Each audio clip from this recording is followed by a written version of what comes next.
বানগুলো দাও, বানগুলো দাও।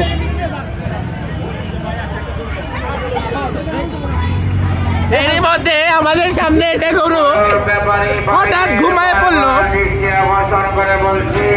ওই মেয়ে কি করো? বুঝতে পারছি না কি হয়ে গেল।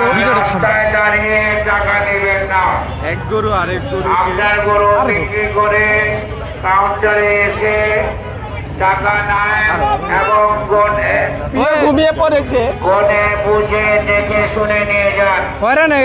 রাস্তায় কোনো টাকা করে নিলে কিছু হলে হাট কমিটি দেয় না। কোন মানটা দিছে দুটারে জোড়া? হ্যাঁ, আপনারা এদিক সেদিক